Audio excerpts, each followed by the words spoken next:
Dahil ang tiwalang hinihingi sa pamamagitan ng guilt ay tiwalang sinisikil, hindi sinasalo. Ang tunay na tiwala ay hindi kailanman ipinipilit. Ito'y dumarating sa tahimik, puno ng respeto at may dalang patunay, hindi panghuhula. At tandaan natin, ang taong galit kapag hindi agad pinagkatiwalaan ay madalas taong hindi sanay sa accountability. Sanay siyang binibigyan ng pasensya kahit wala siyang pinapakitang dahilan para pagkatiwalaan muli.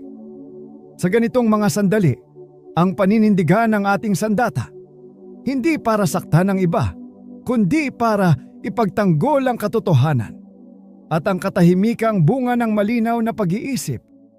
Dahil kung ang tiwala ay ibinibigay natin sa maling tao, tayong tunay ang nagkakasala.